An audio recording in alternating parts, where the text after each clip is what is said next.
I got a few announcements for us that's going on in the next couple days. Today there's two things happening. One is the personal safety workshop that's going to be happening from 6 to 8 in AgVet 203. It's going to be really discussion based, just out about different tools that you can use and how we can apply it to us here on campus. Another thing that's happening tonight is the community art show, and that's going to be in the library also at 6, I believe. So check out either of those. They both sound fantastic events. The next thing is there's a service project this Saturday. You can go down to Cafe I'll Play and get 5 hours. So if you still need some hours, it's a great opportunity. They're meeting in Tabor Grind at 9 a.m. And so if you want to be a part of that, just email either Connor Smalling or Edgar Contreras or even Jeannie Witten Andrews, and she can get you in contact with them. The next one, the Ultimate Frisbee Tournament, is happening tomorrow. If you have a team that you want to sign up, you can still do that. Or if you just want to come out, and we will put you on a team. So just show up at 3, and we can get you on a team if you want to play Frisbee. It's going to be a ton of fun, really low key, and we're just going to have a blast out there. We're going to have music, and there's going to be prizes. Oh, I thought that was a question for me.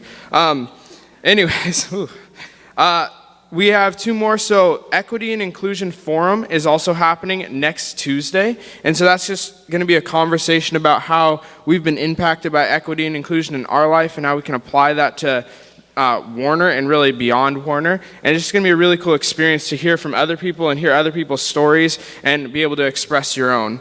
The last announcement I have is from the yearbook staff, and they just want me to let you know the really cool thing that you have to look forward to. There's a sweet slide behind me. I can't believe it's already time for yearbooks. But the yearbook is new and improved. Every student and faculty will be able to personalize 2 free pages and their own photos and memories. So no one will have the same yearbook and will be free to add their personal touch. You can have it delivered right to your home. Sweet. And you can check out kind of some of the stuff on the webpage. So just go to warnerpacific.edu and type in yearbook in the search bar, and you can get in that. So if you have any questions about that, contact Kayla Wells, and she can answer more that you have. And that's all the announcements that I have for you all this morning. Thank you. Good morning, everybody. It's a beautiful day outside. It's supposed to be in the 70s today. So, like me, I'm going to go get a tan today. You laughing because I'm black? That's racist. I'm kidding. Good morning. But I just want to show of hands. How many of you would agree? Good morning. How many of you would agree that you're not the same exact person that you were at the beginning of this school year? Raise your hand. Okay, that's a solid number. For me, thank you, Pierce. For me, I'm definitely not the same person that I was coming into this school year, by any means. And my position as student chaplain has had a big part in that. You know, I've been challenged, which is annoying sometimes. People tell me, yo, step outside your comfort zone. I'm like, no, I'm good right where I am. And that irritates me. But if it wasn't for that push, I would have had no room for growth, right? By any means. And honestly, I've had a lot of times of frustration. And quite honestly, I'm frustrated right now. My frustration is that I want to see this campus live in its fullness. I think a lot of us walk around in a mediocre type of way, myself included. Would you agree? I don't think either one of us came here to be mediocre. I think we came here to be great. Correct? See, regardless if you came here as a first choice, if you're a transfer, if you're here solely because of athletics, or you had no other resort, you still get up in the morning and go to class because you believe in getting an education. Correct? You want a great experience. The only way to have a great experience on this campus is if you engage. Engage in conversations, engage in activities, engage in the words that I'm speaking to you right now.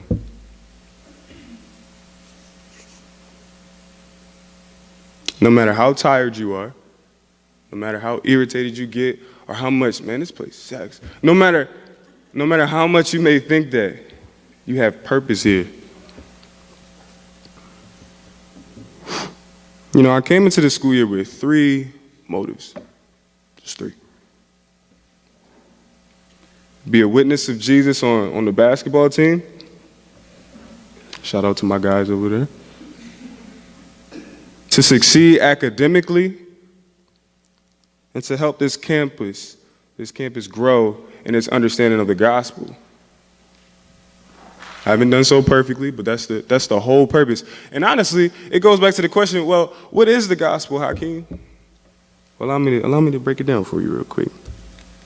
See, the gospel is that there's this almighty, all-powerful, all-knowing, omnipotent, omnipresent, omni-this, omni-that, creator God who creates everything for his glory, both you and I. But we have come along and downplayed his glory and said, man, who is God? We choose not to acknowledge him for who he actually is, if we even acknowledge him at all. Who is God to tell me what to do? God ain't even real. This is my life. I do what I want to do. But yet, we say those things with the air that he gives us to breathe and the brain that he holds together. How ironic.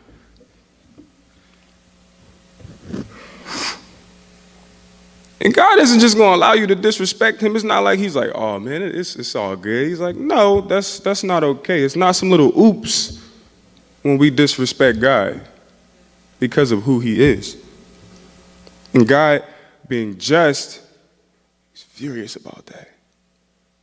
So what is he going to do? He sends Jesus in the flesh, and Jesus pays the penalty for what we do, and he dies. God is now satisfied with his wrath. Cool. I'm good. But that's not the end of the story, right? The end of the story is, actually, it's not the end of the story. A new beginning is that Christ is resurrected from the grave 3 days later. And that same power that rose him from the grave is the same power that works in you. And because of Christ, we stand righteous in front of God. Not because of anything we do. It's not about if you drink or don't drink, cuss or don't cuss, smoke or don't smoke, don't do this, don't do that. It's not about anything you do. Justified. That's it. Thank you, sir. See, hey, pay attention though, everybody. Your anger, you're not going to be able to fix it. Your lust, you're not going to be able to fix it. Your addiction, you're not going to be able to fix it. Your issues, your anger, aggression, depression, whatever. Your issues, you're not going to be able to fix it. We don't hold the keys to life and death. Christ does. We can't resurrect anything. Christ can. That is the gospel. Still not buying into it? Are you still not buying into it? So what does this mean for you? What does it mean for me? It's that God values you. If you were here last semester, you heard me give a whole teaching on value and how God displayed that whole thing. There's a priceless tag on your life that God himself purchased. See, Jesus is the ultimate demonstration of God's love for you. The ultimate demonstration. See, he put love into action. God he doesn't just say, I love you. He proved it. He did something about it. It's not enough just to believe something. You do something about it. Even God himself did something about what he believed in, which is you. See, the gospel is like a call and response. Accept it or deny it. See, love demands you to respond. It's like a relationship. Some of you have boyfriends, some of you have girlfriends, some of you have boos, some of you are married. See you, girl. Right? When my girlfriend asks of me to do something, I do it. Majority of the time. She says, hey, could you give me a massage, please? I'm like, yeah, sure. Why do I do that? It's because I value her, right? See, even when the words, I love you, leave her lips, I respond. My heart starts to go, right? But I respond. It's the same thing with God. God says, yo, I love you. How will you respond? What are you going to do about that?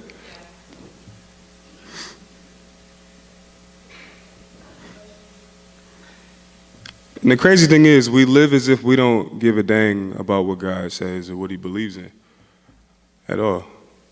The question is always, do you care? That's the common thought that this is theme that we've had throughout the school year, throughout this chapel year, when Michelle and Jess asked this question, do you care? It's about anything, right? Do you care? Why do you care? See, I believe in the gospel, so I respond through action.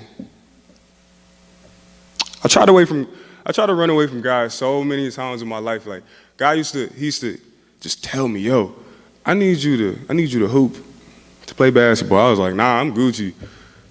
I'm cool, man. I don't want to play ball. He's like, no, I need you to play basketball. So I ran. And it wasn't until this past summer when God got my attention and said, yo, somebody on your team needs to know that they're loved, not just by you, not just by your coach or your teammates, but by me. Somebody.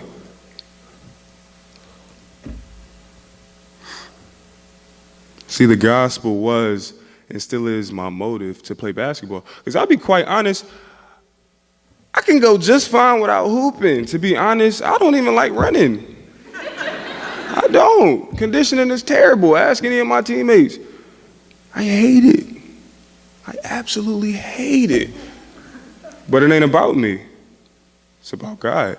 I'm in basketball for a bigger purpose, right? See, I don't have an athletic scholarship. So it's not like I got scouted and coach was like, yo, I'm demanding for you to play on my basketball team.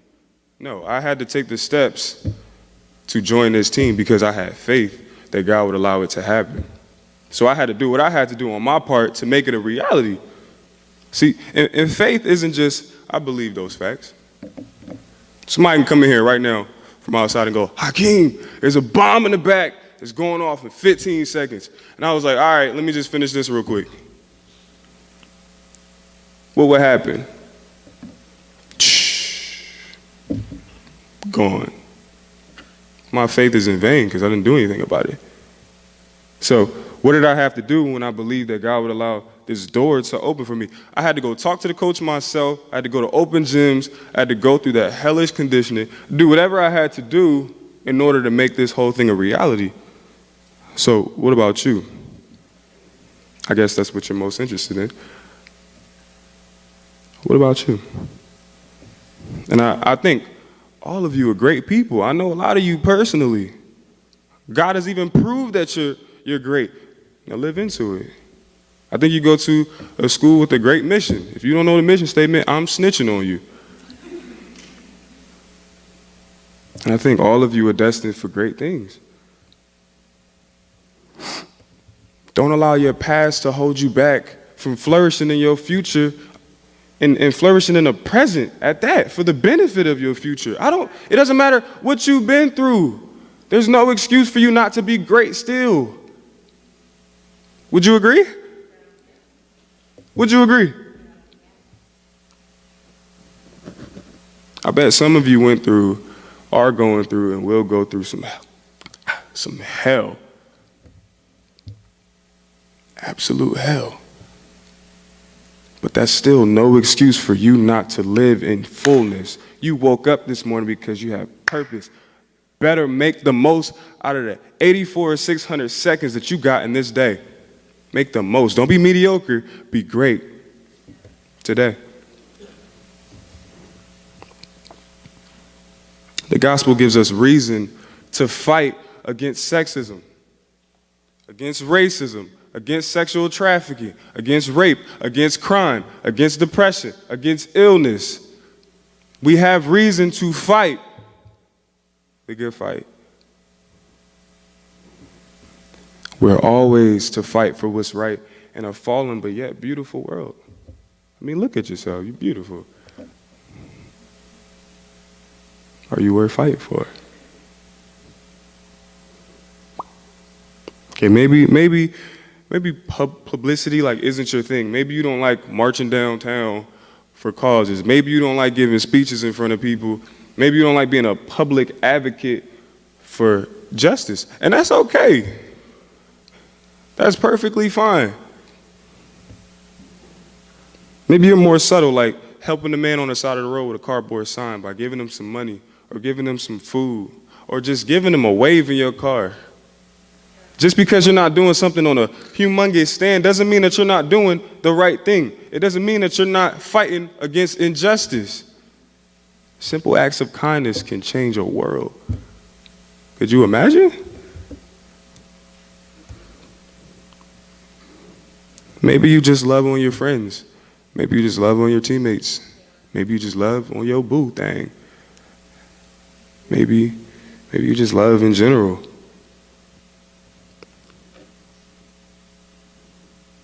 That's fighting against injustice. But you do so because those people are valuable to you. That sounds like gospel to me.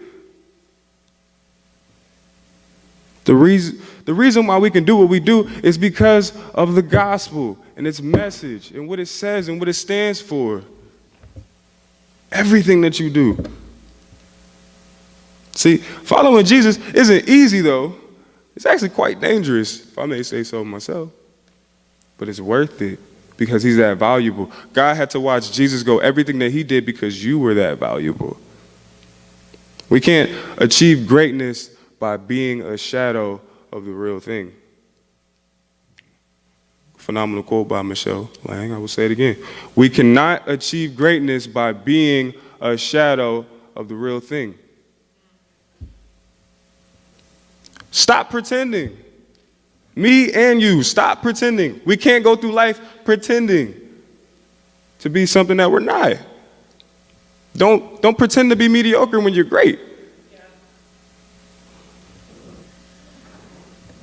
If you're really about following Jesus, be about that life. If you're really about being an athlete, be about that life. The other day, I went to the weight room and I saw wrestlers in there getting it in. And I was like, holy crap, these dudes are huge. But they're actually working their tails off to improve for their field of expertise, which is wrestling. That shows me that they're about that life. I would never challenge them on the mat because I know they're about that life. Right? Period. Whatever it is that you're passionate for, whether it's advocacy, whether it's just whatever, be about it. What are you pretending for? Yeah. Why do I pretend? Why? What's the point? Where's it going to get you? Nowhere. Mediocrity. See, but we can't do that.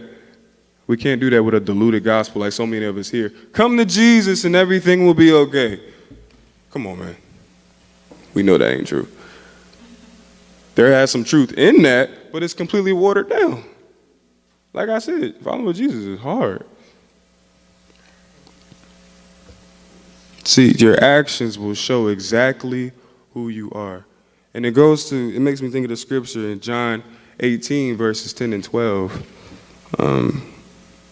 It's talking about Peter when Jesus was getting arrested. It says, then Simon Peter, who had a sword, drew it and struck the high priest's servant, cutting off his right ear. Jesus commanded Peter, put your sword away. Shall I not drink the cup that the Father has given me? Then a detachment of the soldiers with his commander and the Jewish officials arrested Jesus. They bound him. Did you catch that? He cut some dude's ear off because they were trying to arrest Jesus. Peter is one of Jesus' closest friends. He had 12 homies, but he had 3 really close friends. Peter, James, John. And Peter was so much about that life that he chopped the dude's ear off. It's not the ideal way to go about things, but you get the point though, right? Like, there's no way that you couldn't tell me that Peter wasn't about Jesus at all. I'm chopping ears off, cuz. But later on, Peter denies Jesus 3 times. Literally, not that long after. If not that same night, I believe. But then he snaps back. And he felt this unbearable remorse for what he did. That he never wanted to feel it again. See, Peter failed a lot. This is the same dude that Jesus was like, yo, come walk on the water with me. He was like, all right, cool. So he got out, and then he was like, I don't know about this. And he started to sink. Fail. Chopping dude's ear off. Fail. Denying Jesus. Fail. But you couldn't tell Peter that he wasn't about Jesus still. Even if he denied him, he made mistakes, but he still was all for Jesus. Although he made mistakes, he's all about Jesus. I'm not telling any of us in here to be perfect by any means, but be great. Great people make mistakes. Even the genius asks questions. Be great. See, and the crazy thing is, despite all his mistakes, Peter is still the rock on which the church was built. And for those of you who don't know what that means, Jesus was like, Peter was the rock that the church was found. Sorry. I don't know, right? And like I said, Jesus was like, yo, Peter, you're going to be the rock that I build my church on. That's an extremely important role. So Peter made sure everything was cool when Jesus left. Make sure everything happened the way it was supposed to happen. Long story short. But if you say you believe in something, whether it's Jesus, whether it's athletics, whether it's what, blah, blah, blah, blah, blah, what are you going to do about it? What the heck are you going to do about it? See, it goes back to faith without works is dead. There's no point in believing in something if you ain't going to do nothing about it. Period. See, there's a whole book in the Bible about actions, about what the apostles did, those 11 homies that Jesus had. There was a whole book about it because they did everything they did because of what they believed about Jesus. Everything that they did. It's not about, oh man, they just felt this way about Jesus. Oh, they just believed this. It's like, no, they believed it and then they did something about it.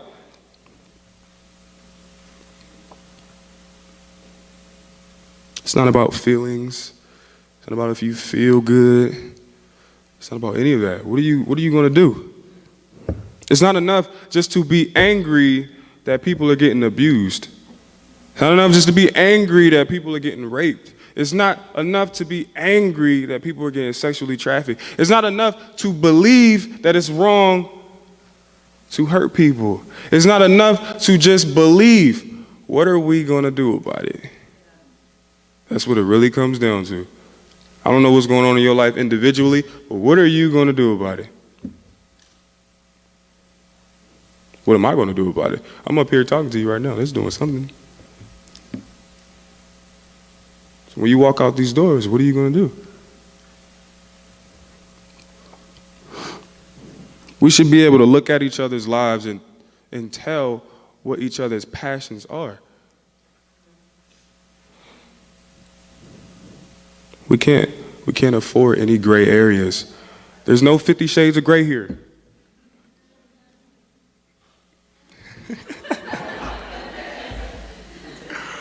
Ew.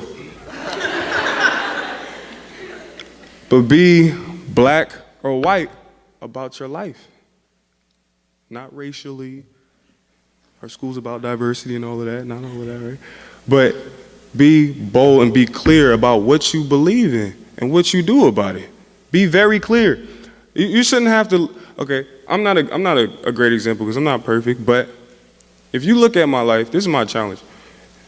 Put myself on a limb here. If you look at me, I pray to God that you'll be able to see what I'm passionate about. I don't want to be a hypocrite. You shouldn't want to be a hypocrite. We should be able to look at each other and go, oh, that's it. That is it. It's so clear to me. Jeez. We shouldn't have to guess. See, whatever it is that you're passionate about, my encouragement is for you to always fight the good fight.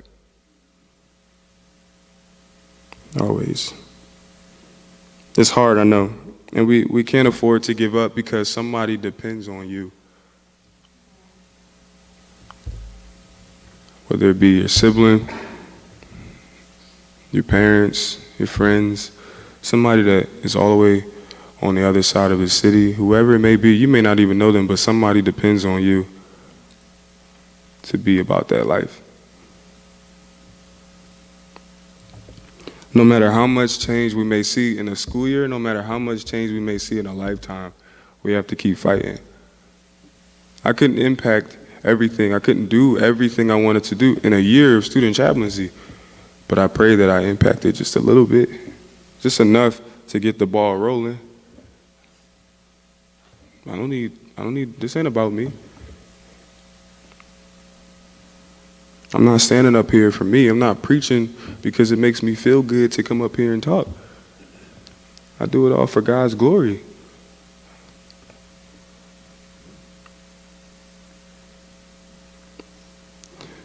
I believe in the gospel, but does my life show it?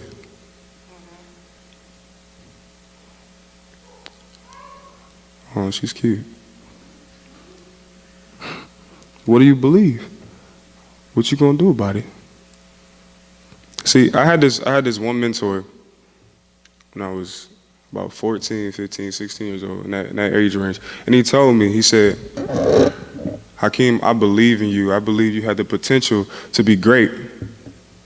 But right now, you're just good. You're okay. At 14, I'm like, hold up, dude. What you mean I'm okay?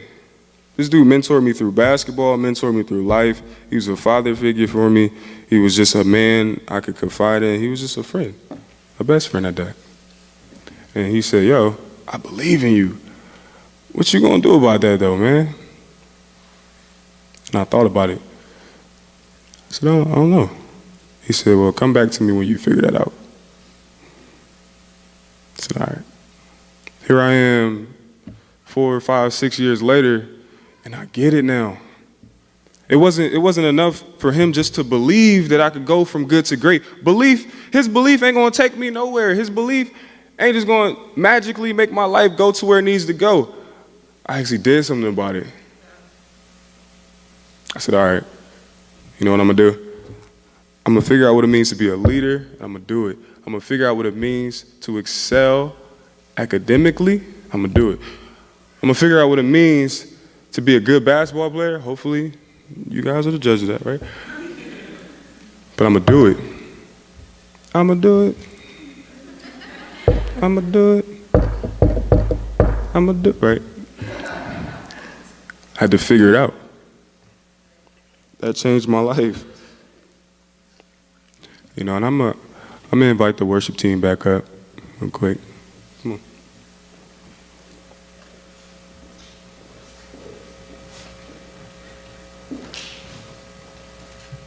I'm gonna close you with this thought. I honestly don't care if you don't remember anything that I said but this. It's that whatever you believe in, act like it. You say you about something, act like it. Me, you, he, she, we, everybody, act like it. Oh, I'm a hooper, bro. Act like it. I'm a lover. Act like it. This is what I do. Act like it. Be about that life. That's one of the most catchiest phrases in black slang is, yo, I'm about that life, good. Right? But I want you to think about it. If you care, act like it. Be like Peter. Make mistakes. Make mistakes. I encourage that. Mess up. Just don't be stupid when you do it. Just mess up. That's okay. But go from mediocre to great. When you leave these doors, you are no longer in a mediocre mentality. You are no longer in mediocre actions. I believe you guys are great people, but it's not enough for me just to believe in you. What you gonna do about it? I'm not asking for you to be perfect, but I'm asking for you to act great. I love you guys. And I thank you guys for allowing me to be your student chaplain for this school year. It's been a ride. And I'm gonna leave you with these final words right here. whatever it is, get off your phone for one moment, all of you. Act like it. That's all I plead. I love y'all. Thank you. Let it be clear what's at the center of your life. Let it be real clear. Exit these doors. Be great. Okay? I'm ending prayer real quick. Father, thank you for what our ears have heard, what our eyes have seen, and what our hearts have felt. Please allow us to have clear centers of our lives, but please allow us to be centered upon you. We pray for a great day today. Please allow people to go get tans and all of that good stuff. In Jesus' name, amen. You are dismissed.